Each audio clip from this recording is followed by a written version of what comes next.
The Fed15 Podcast is presented by Serving Those Who Serve, a financial planning practice serving federal government employees and retirees all over the country.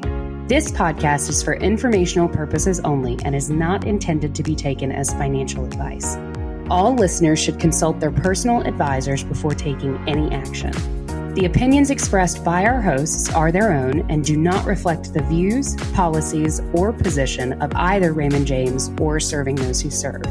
Securities are offered through Raymond James Financial Services, Inc., member FINRA SIPC. Investment advisory services are offered through Raymond James Financial Services Advisors, Inc. Serving Those Who Serve is not a registered broker-dealer and is independent of Raymond James Financial Services, Inc. Welcome to this week's episode of the Fed15 Podcast presented by Serving Those Who Serve.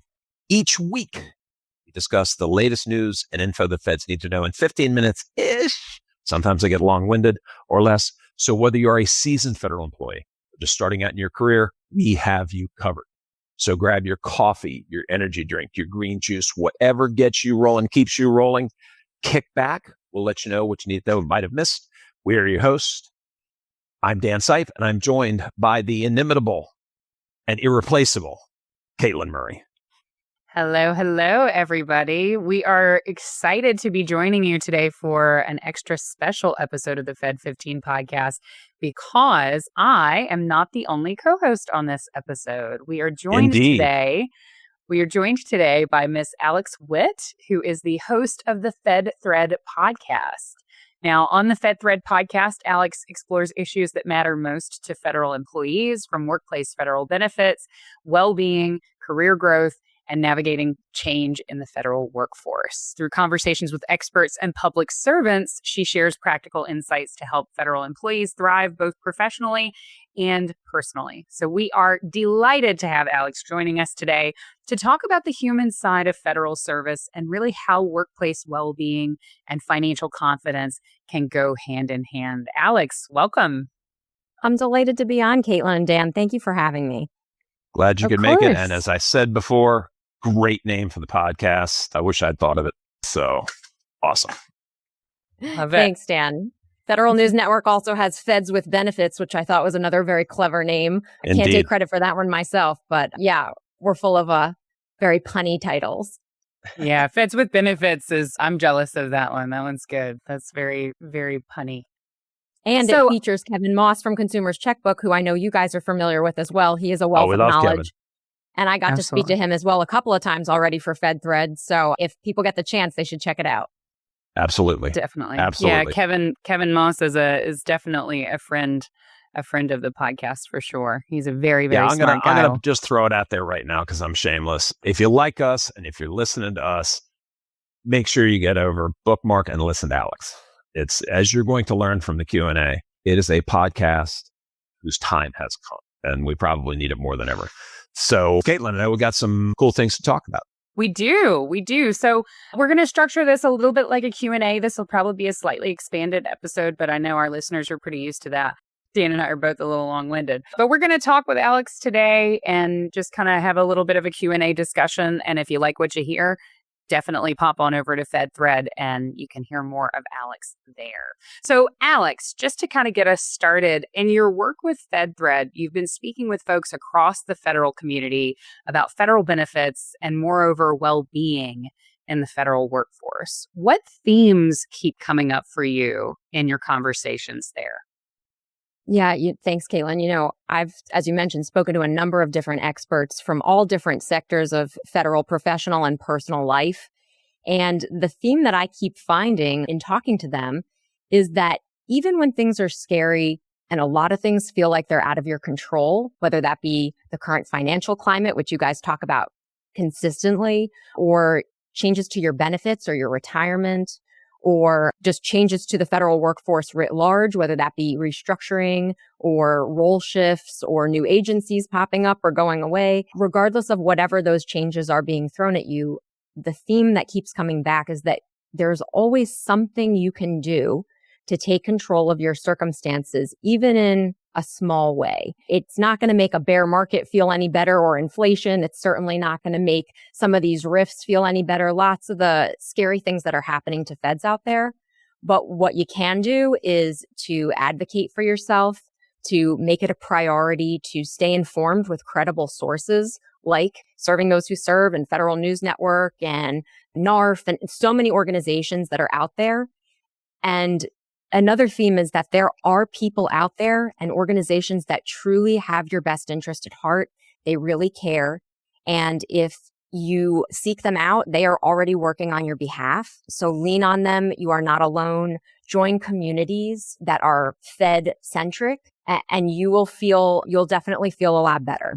Absolutely. And couldn't agree with you more, Alex. At the end of the day, sometimes the only control we have is our response to the situation. And, I'll preach to the choir here. We've experienced it boots on the ground every single day, meeting with feds who have gone through some pretty seismic shifts in the general feel of their workplace and their relationship to the executive branch, since January of last year.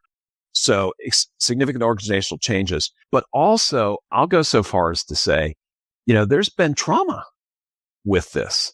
So what worries and what sentiments are you hearing from employees, and what's your vibe on how people are coping? Yeah, absolutely. I think, one of the things I keep hearing over and over again in my conversations with experts, whether that be in professional development or within benefits or finance or employment law or mindfulness and wellness, is that your worry is justified. You are not alone out there. You are not making this up. And while your worry is justified, I guess we revisit again, there are things that you can do. Make sure that you're leaning on those experts.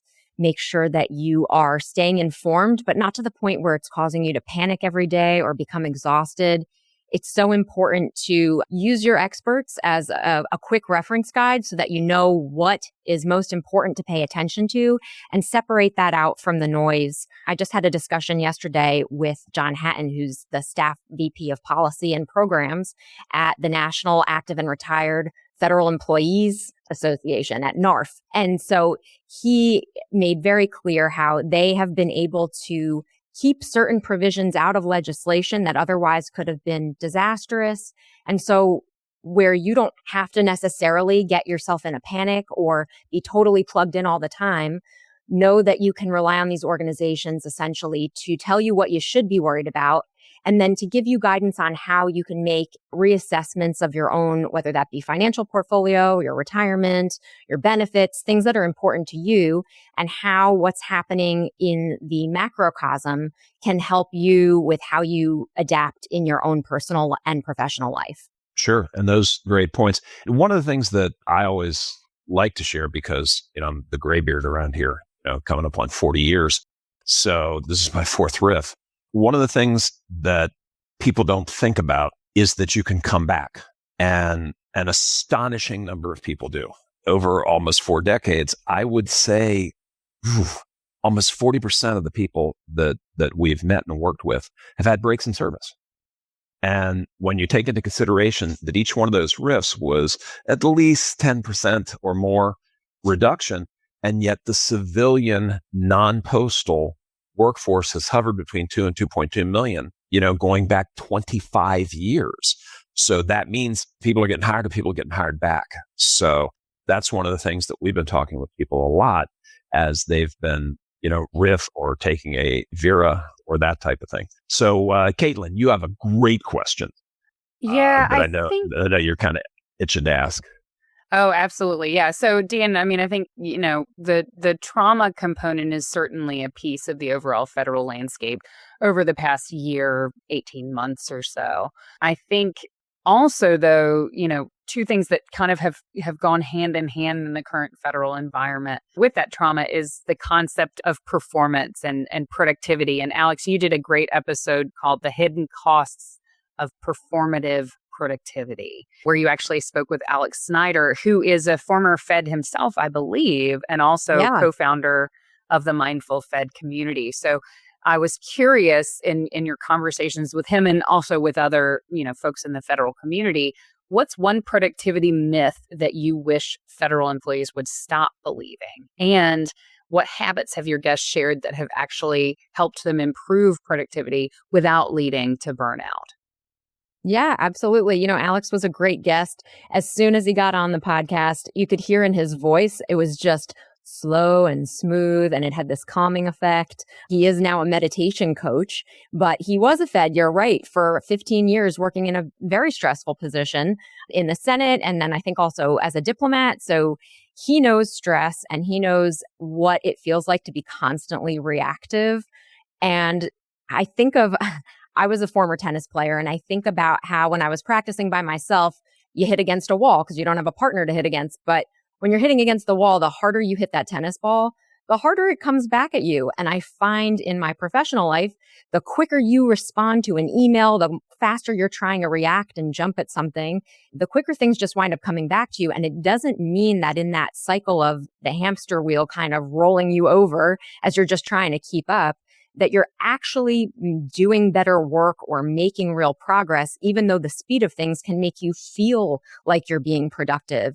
And so to your question, Katelyn, about what's a productivity myth, I think the innate feeling of the faster I respond to this and the faster I'm going to get this off my plate, or the sooner a solution will come about, not always so. And so Alex Snyder brought in the unconventional wisdom, or kind of a counterintuitive approach to productivity, and that is pause, slow down, think, get up from your desk, and instead of sending that email to somebody who might be sitting 40 feet away from you, grab a coffee, walk around there and talk to them.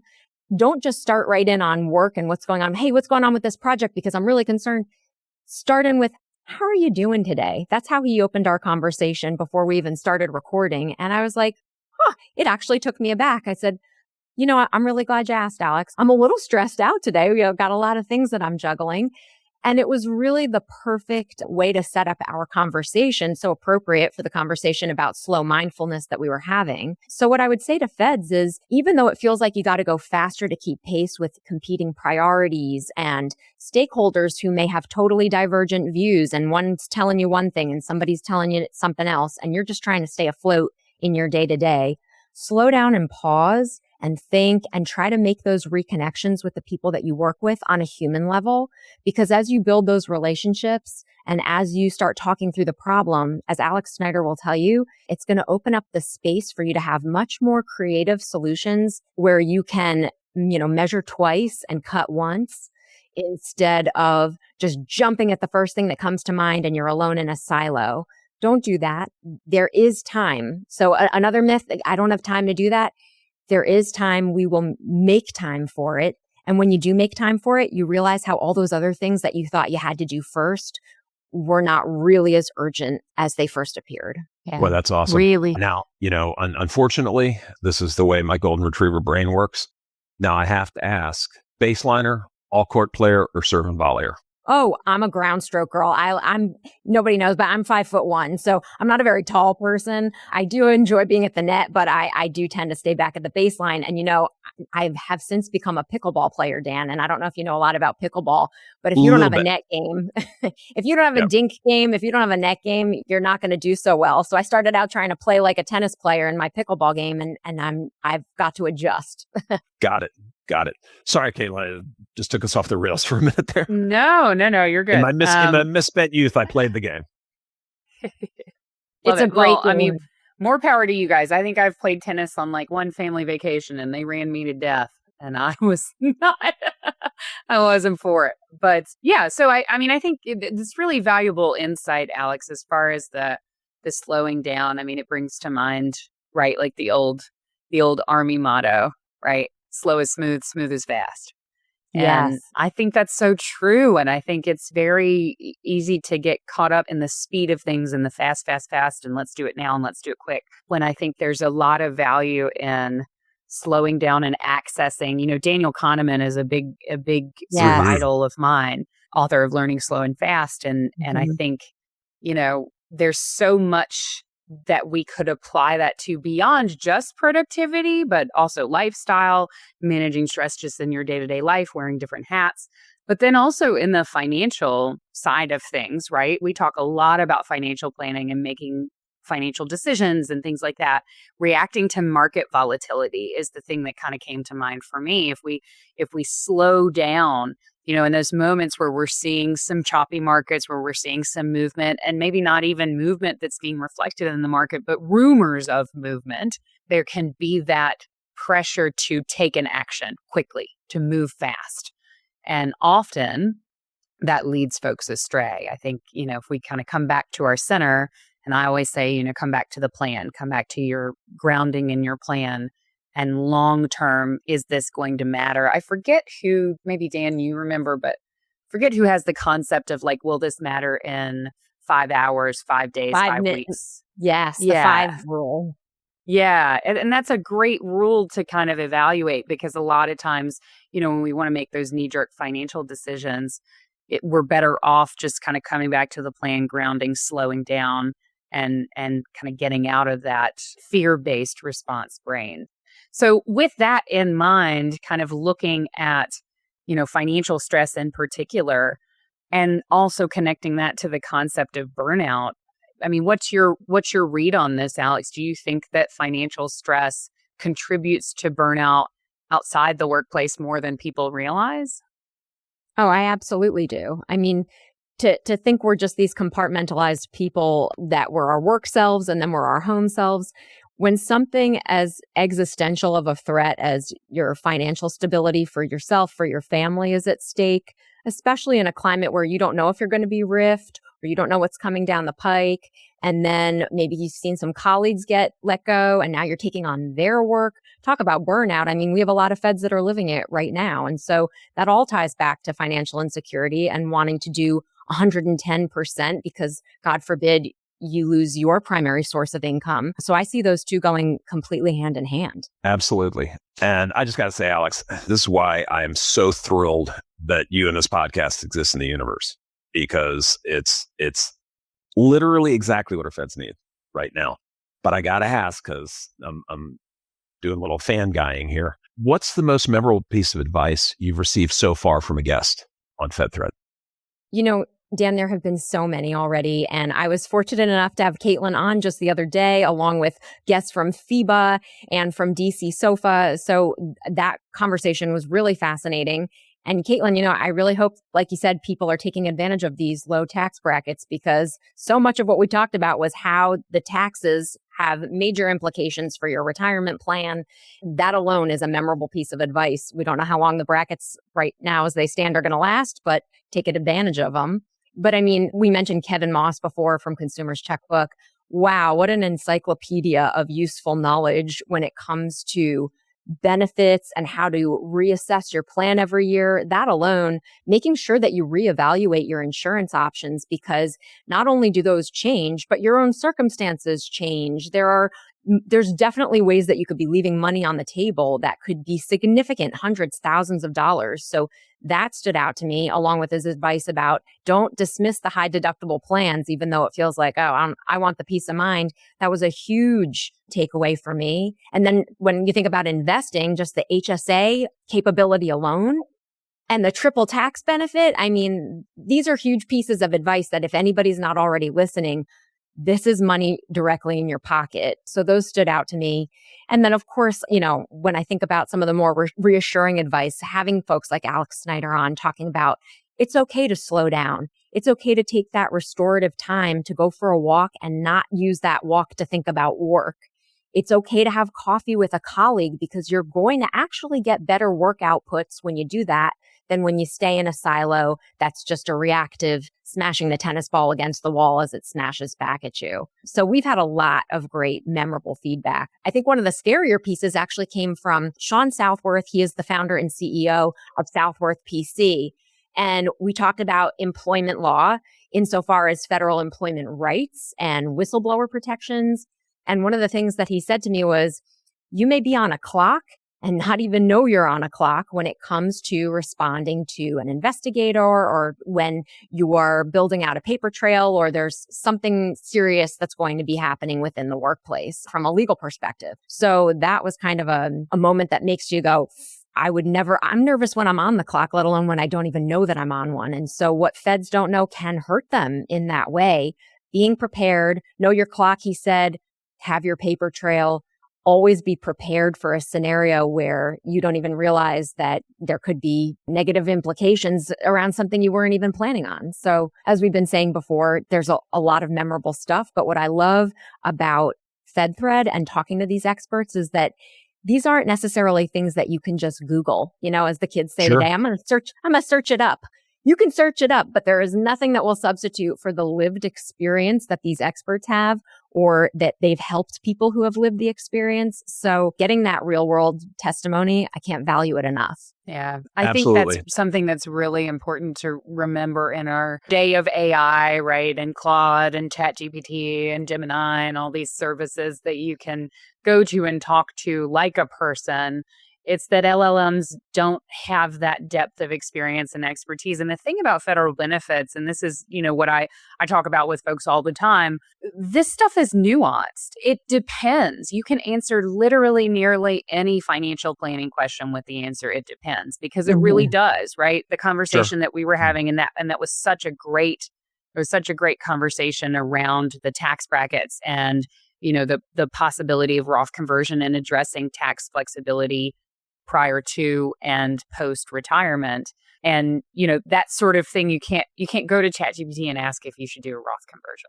I mean, you can, but you're not going to get meaningful, valuable advice that you can really implement. So in that vein of advice that you can actually implement, we are huge fans of practical application here on the Fed15. We like to kind of take these complex financial topics and really distill it down into here is one action step that you can take today to address this thing or that thing. So with that in mind, in your opinion, Alex, based on your conversations that you've had through the FedThread podcast, what is one small step that our listeners can take this week to improve their well-being and financial future?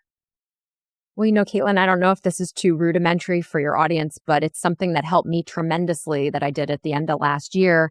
And that was really just taking the time to put it all down on paper with a trusted advisor. That doesn't have to be somebody that you're paying. It could be somebody that in your family who is really good at doing finances and retirement planning, and leverage the tools that you have at your disposal, free tools like a retirement calculator.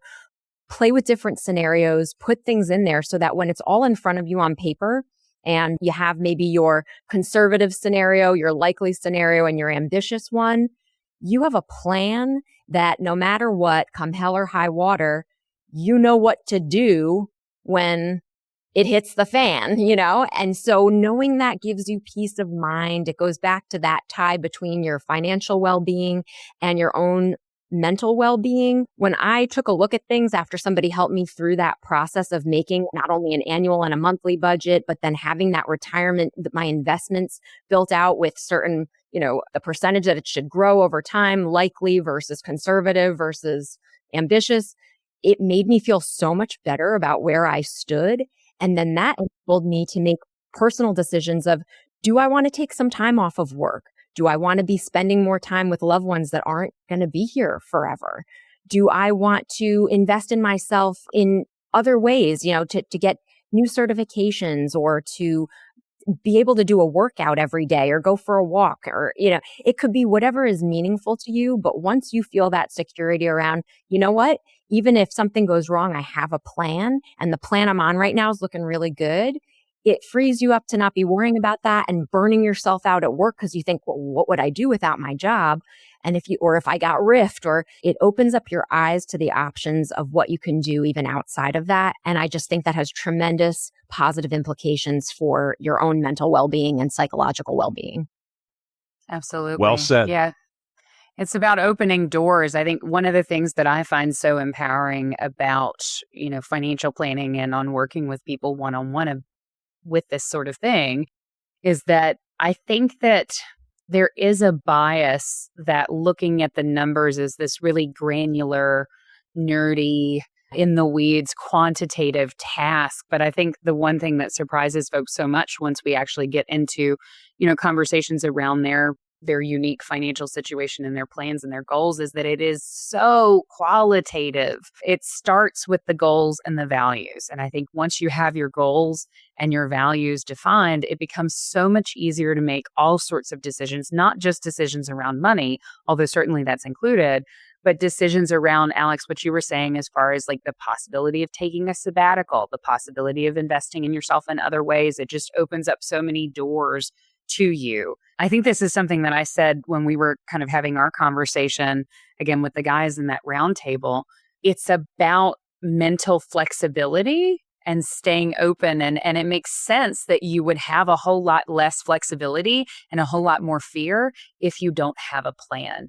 So many times, I can't tell you how many times I'll be in a conversation with a Fed and they say, well, I'm really, I'm pretty conservative when it comes to investing and when it comes to market movement. And I'm like, great, wonderful. And then we kind of talk through their plan. We get a solid plan in place and we move on to talking about investment allocations.